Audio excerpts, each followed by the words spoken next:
Welcome back to Soundfest, and I'm your host, PJ Bozak, and you don't want to fuck with me. Ow. We're back again. It's 31 days of terror, 31 days of goosebumps, 31 days of little red bumps on your coochie. Ooh, you should get that looked at. But I'm PJ, we're back, we're doing some more horror movies, and I thought tonight, why the fuck not do a Chucky movie? If you know about the Child's Play franchise, it's about this killer doll who goes on many killing sprees throughout the years. He was this guy named Charles Lee Ray, and he was a serial killer out of New Jersey. And one day he would be gunned down by a police officer in a toy store where they had these things called good guy dolls. They were very popular in the 80s. And this guy knows voodoo. And he's able to transfer his spirit into one of these dolls. He would go on to many movies. There would be a TV series. And I figured today we would do The Curse of Chucky. Yeah, and if you didn't know, Don Mancini, he's the guy who came up with this shit in the first place. God bless him. And he would go on to his directorial debut doing Seed of Chucky in 2004. And it wasn't good. Yeah, it was not good. It was not good. And this budget for this movie was the lowest budget of all time. And we were given $5 million to make this movie.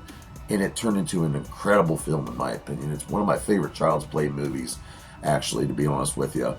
The cinematographer was Michael Marshall, and the filming locations were over in Winnipeg, Manitoba. The special effects, we had a lot of crews involved in this. We have Ulterior Ghost Factory Incorporated, Loctix Visual. We have animatronics done by Tony Gardner, and he does an amazing job here. And some stunt work by Rick Skeen. All in all these production companies put together one hell of a movie. They did facial molds. They built little tiny sets. They had someone dressed up in a Chucky suit for one scene. A lot of really cool visuals. And if you're wondering, well, what the hell? How's there another damn Chucky movie? Didn't he die in Seed of Chucky? Well, technically, you don't see him die. And he can survive even if his body parts are cut off. Somehow, he's shipped to this new house. This girl named Nika Pierce and her mom. Nika Pierce, she's in a wheelchair. Something happened to her mom when she's pregnant with her. And when she was born, she was unable to walk when she would get older. But she's a really cool character, and she's played by Fiona Dorff, who is Brad Dourif's real-life daughter. Yeah, that's a really cool thing, I think. And then they would get the Chucky doll, and there you go, more murders. But you get to see a little bit of the backstory of Charles Lee Ray in this one. And might I add, these little flashback scenes, Charles Lee Ray strangely resembles Tommy Wiseau from The Room. I did not kill her. I did not. Starring this movie, we have Brennan Elliott playing the in-law Ian. He knows his wife's up to something. We have Chantal Quisnell playing Sarah. We have Danielle Biscotti playing Barb. And I mentioned earlier, Fiona Dorff playing Nika Pierce.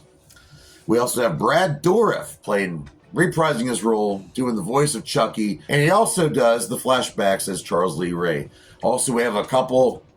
I'm just going to come out and say it. We got Jennifer Tilly showing up as Tiffany. Not going to tell you why or what she does.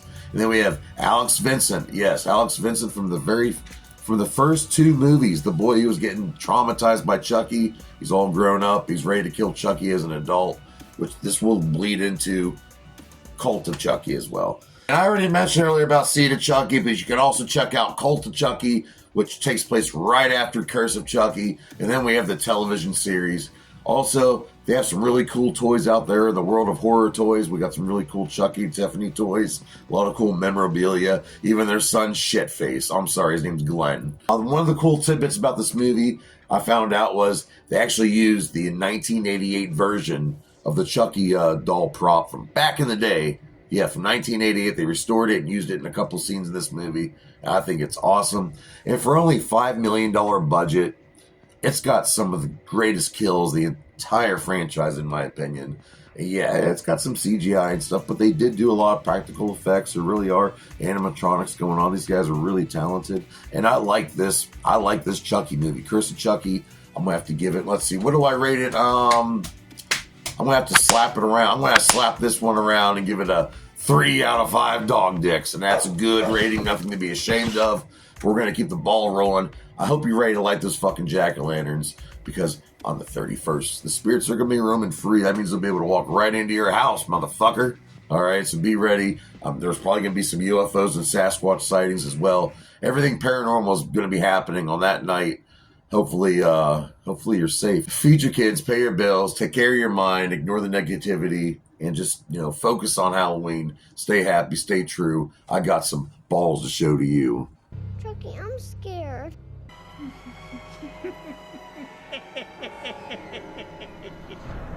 You fucking should be.